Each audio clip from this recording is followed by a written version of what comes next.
ఇలాంటి ఇంజనీర్ ఈరోజు నేను ఏదైనా ఆలోచన చేసినా నేను కేశవరావు గారు తెలంగాణ సమాజం పట్ల సంపూర్ణమైన అవగాహన నుండి మేధావులు అని చెప్పగలిగిన వాళ్ళు నా దృష్టిలో ఇద్దరే. ఒకటి జయపాల్ రెడ్డి గారు, రెండు కేశవరావు గారు. నాకు పరిచయం ఉన్న దాంట్లో నాకు పరిచయం లేని వాళ్ళు మేధావులు ఉండొచ్చు, నేను మేధావులు లేరని వాళ్ళని ఎవరిని తగ్గిస్తలేను. మళ్ళీ ఇది వివాదానికి దారి తీయకుంటే చెప్తున్నాను. జయపాల్ రెడ్డి గారిని ఇందులో భాగస్వామ్యం చేయడానికి వారు లేరు. అందుకే కేశవరావు గారిని ఈ విద్యా సంబంధించిన అంశాలు క్షుణ్ణంగా మీరు పరిశీలించండి, మీరు పూర్తి స్థాయి సమయం ఇవ్వండి. నేను సమయం ఇచ్చిన రాజకీయ పరంగా పొలిటికల్ ఎగ్జిక్యూటివ్ జాబ్ మాత్రమే నేను చేయగలను. ఎగ్జిక్యూటివ్ ఎడ్యుకేషన్ అందించాలంటే మీ సహకారం కావాలి, మీరు బాధ్యత తీసుకోండి అని కేశవరావు గారిని రిక్వెస్ట్ చేసి ప్రభుత్వ సలహాదారుడుగా ముఖ్యంగా విద్యాశాఖను వారి పర్యవేక్షణలో ఈరోజు ఈ ప్రభుత్వం ముందుకు తీసుకెళ్తుంది.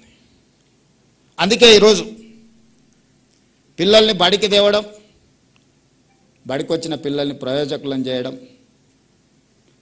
చాలా క్యాజువల్ యాటిట్యూడ్లో మనం తీసుకుంటూ వచ్చినాం. ఎందుకంటే గత ప్రభుత్వాలు కానీ ప్రభుత్వంలో ఈరోజు కూడా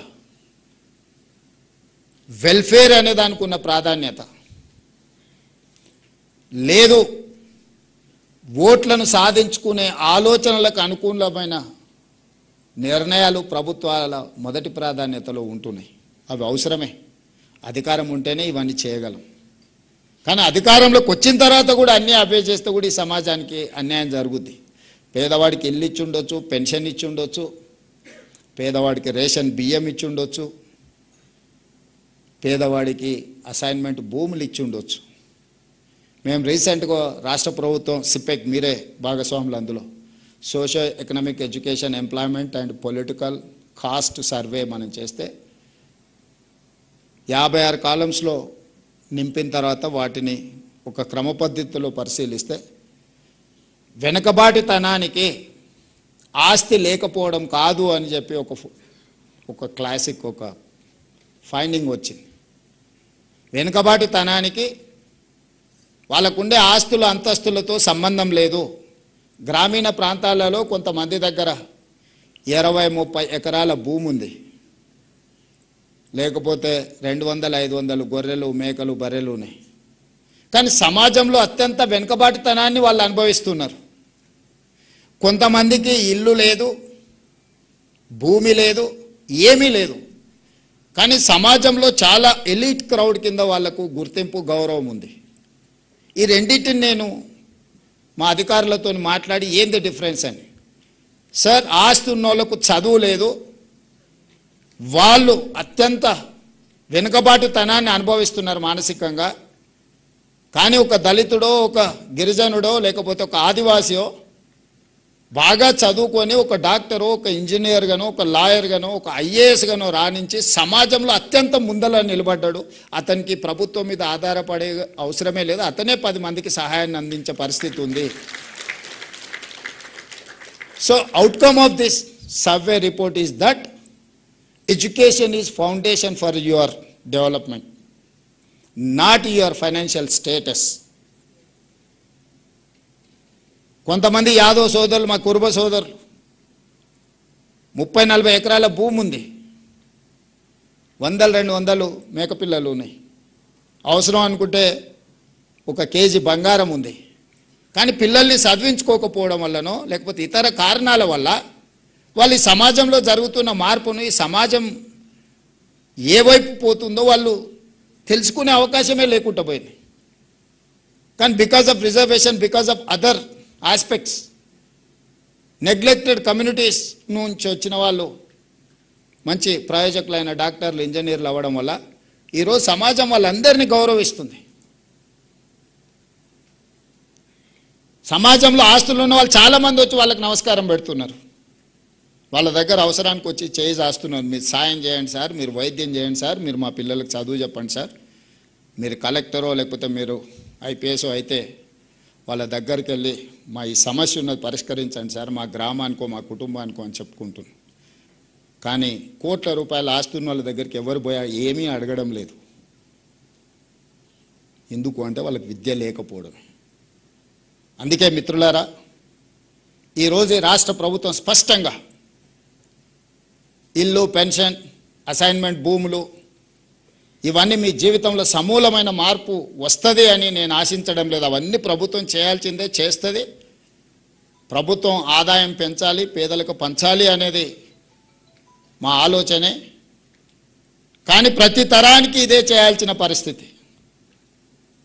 ఒక తరంలో నేను ఒక డాక్టర్నో, ఒక ఇంజనీర్నో, ఒక ప్రయోజకుని తయారు చేస్తే ఇంకా భవిష్యత్ తరాల కోసం ఈ ప్రభుత్వం వైపు చూడకుండా వాళ్ళని ఈ సమాజంలో సొంత కాళ్ళ మీద నిలబెట్టగలిగిన పరిస్థితి వస్తుంది. ఆ నిలబెట్టగలిగిన శక్తి మీ దగ్గరనే ఉంది. ఆ నిలబెట్టగలిగిన శక్తి ఇక్కడనే ఉంది, ఉపాధ్యాయుల దగ్గర ఉంది. బడ్జెట్ ఖర్చు పెట్టట్లేదా? పెడుతున్నాం. ఈ సంవత్సరం దాదాపుగా 30,000 కోట్లు బడ్జెట్లో 9% విద్య మీద ఖర్చు పెడుతున్నాం. ఈరోజు మీ ముందర నేను చెప్పదలుచుకున్నా, దాదాపుగా 27,50,000 మంది విద్యార్థులు తెలంగాణ రాష్ట్రంలో చదువుకుంటే ఒక్కొక్క విద్యార్థి మీద 1,08,000 కోట్ల రూపాయలు నా ప్రభుత్వం ఖర్చు పెడుతుంది. ఒక్క విద్యార్థి మీద రాష్ట్ర ప్రభుత్వం పెడుతున్న ఖర్చు 1,08,000 రూపాయలు ఈరోజు ఖర్చు అవుతుంది. నేను లెక్క తీసిన ఒక్కొక్క విద్యార్థి మీద నా ప్రభుత్వం ఎంత ఖర్చు పెడుతుందని. మరి 1,08,000 రూపాయలు నేను ఖర్చు పెట్టినప్పుడు ఆ పిల్లలకి ఎంత నాణ్యమైన విద్యను అందించాలో మీరు ఒకసారి ఆలోచన చేయండి. ఇవాళ ప్రైవేట్ స్కూల్కు పంపించుకుంటే నెలకు 2,000 ఫీజు కట్టుకున్న తల్లిదండ్రులు వాళ్ళు పెడుతున్న ఖర్చు 24,000. ఒక మంచి ప్రైవేట్ స్కూల్కి పంపిస్తే కూడా వాళ్ళ తల్లిదండ్రులు బట్టలు, పుస్తకాలు, ఇంకేమైనా పెట్టవచ్చు, ఇంకొక 24,000. యావరేజ్ 80 నుంచి 90% ప్రైవేట్ స్కూల్స్ ప్రైవేట్ కాలేజెస్కి వెళ్ళే అప్ టు 12th క్లాస్కి వెళ్ళే వాళ్ళకి సంవత్సరానికి 50,000కి మించి ఖర్చు పెడతలేం మనం, వాళ్ళ తల్లిదండ్రులు.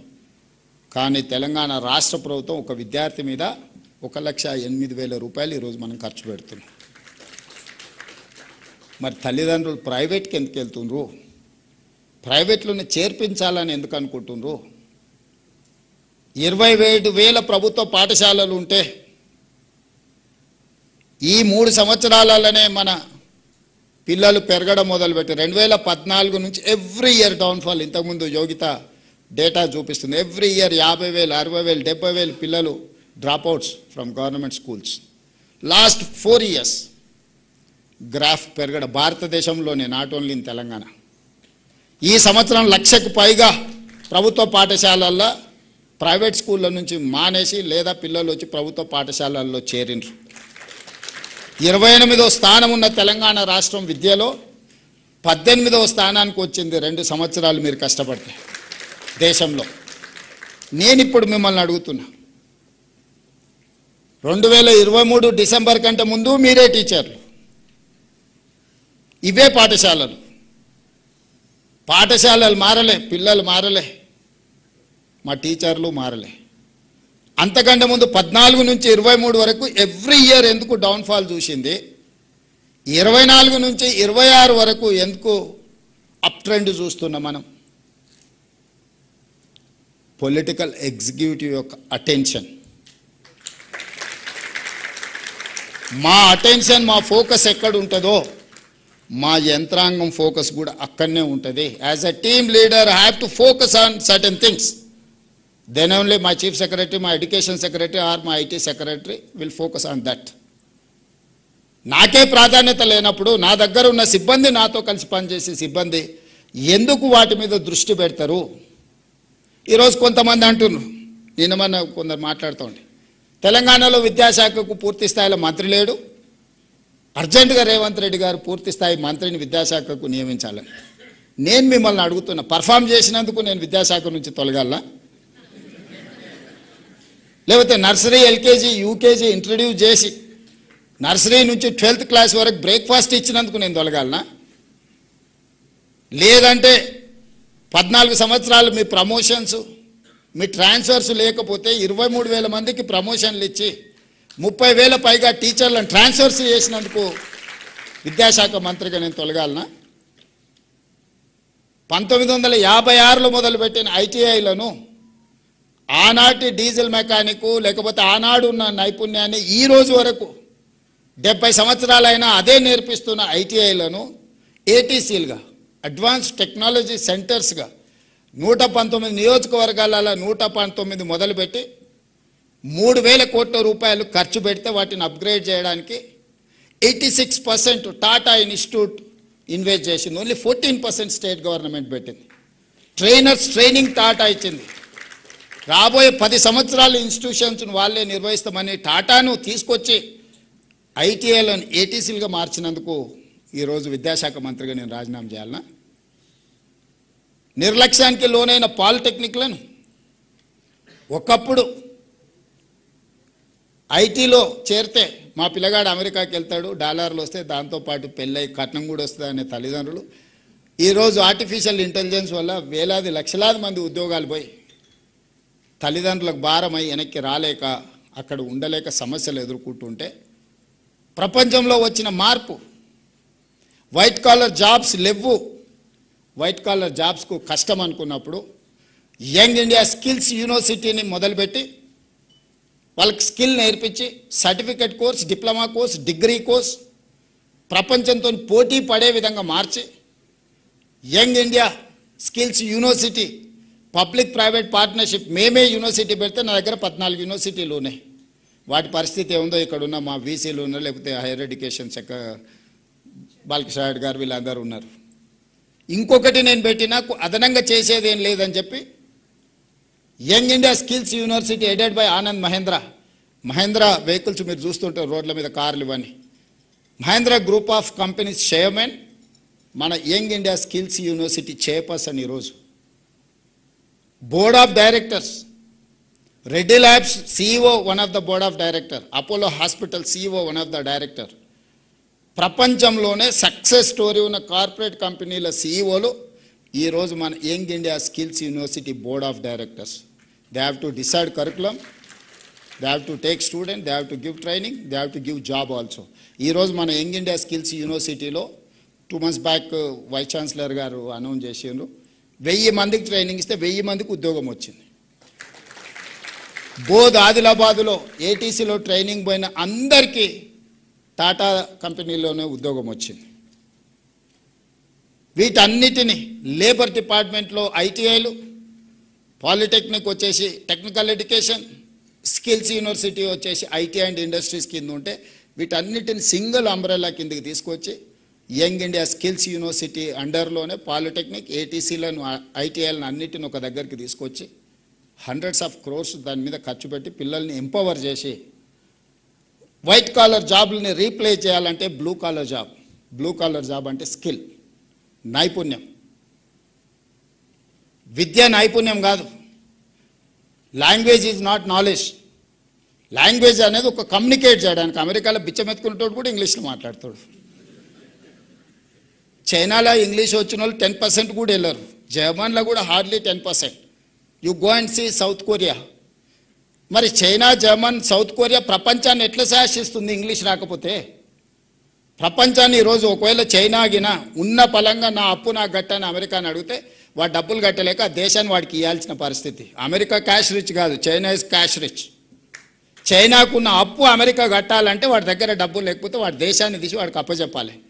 ఊర్లలో అప్పుడప్పుడు మనం భూమి ఇల్లు పెట్టి అప్పు తెచ్చుకుంటే కట్టలేక ఇల్లు భూమి వానికి అప్పులోనికి ఇస్తాం కదా పటానికి.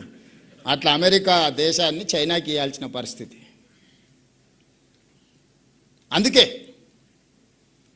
ఎవరు ఏది మాట్లాడినా, ఎవరు ఏం చెప్పినా 25 సంవత్సరాలు మనం అమెరికా వైపు చూసినాం. చాలా నేర్చుకున్నాం, చాలా సంపాదించినాం, చాలా గుర్తింపు వచ్చింది. ఇక అమెరికా అనేది మనకు అంత గొప్ప అవకాశాలు ఇచ్చే దేశం కాదు. ఇప్పుడు మనం ఫోకస్ షిఫ్ట్ చేయాల్సిన జర్మనీ మీద, జపాన్ మీద, సౌత్ కొరియా మీద, సింగపూర్ మీద, చైనా మీద. ఈరోజు కోట్లాది ఉద్యోగాలు, ఉపాధి అవకాశాలు ఆ దేశాలలో ఉన్నాయి. మనం జర్మనీ నేర్చుకోలే, జపనీస్ లాంగ్వేజ్ నేర్చుకోలే, కొరియన్ లాంగ్వేజ్ నేర్చుకోలేదు. ఈ లాంగ్వేజ్ కొంచెం కొంచెం వచ్చినా మనకు సాంకేతిక నైపుణ్యం ఉంటే లక్షలాది రూపాయల జీతం ఇచ్చి మనల్ని ఈరోజు ఉద్యోగం ఇవ్వడానికి ఆ దేశాలు మన కోసం ఎదురు చూస్తున్నాయి. అందుకే ఈరోజు నర్సరీ నుంచి 12th వరకు ఎడ్యుకేషన్లో లాంగ్వేజ్ ఉండొచ్చు, నాలెడ్జ్ ఉండొచ్చు. కేశవరావు గారు క్లాస్ రూమ్లో నిర్బంధ విద్య కాదు, వాడికి అవగాహన, వాడికి తెలివి, వానికి విషయ పరిజ్ఞానం ఉండాలని. 12th తర్వాత స్కిల్ వైపు షిఫ్ట్ చేయాలనేది నా ఉద్దేశం. అప్ టు 12th వరకు ప్రపంచం పట్ల సంపూర్ణమైన అవగాహన ఉండాలి. ఈ సంపూర్ణమైన అవగాహన ఇచ్చే టూలే మీరు ఇవ్వకుంటే అది జరగదు. ఈరోజు ప్రైవేట్లో 11,000 పాఠశాలలు ఉంటే 33 లక్షల మంది స్టూడెంట్స్ ఉన్నారు. ప్రభుత్వంలో 27,000 పాఠశాలలు ఉంటే మన దగ్గర 27 లక్షల మంది స్టూడెంట్స్ ఉన్నారు. ప్రైవేట్లో 11,000 పాఠశాలల్లో 33 లక్షల పిల్లలకు చదువు చెప్పగలిగినప్పుడు మన 27,000 పాఠశాలల్లో ఎంతమంది పిల్లలకు మనం చదువు చెప్పొచ్చో మీరే ఆలోచన చేయండి. రెండవది, అప్పుడప్పుడు కొన్ని రిఫార్మ్స్ మీద మాట్లాడినప్పుడు మా ఉపాధ్యాయ సంఘాలు నా మీద కోపంగా మాట్లాడుతారు. నేను సంఘాల అధ్యక్షులకు ఒక మాట చెప్పదలుచుకున్నాను.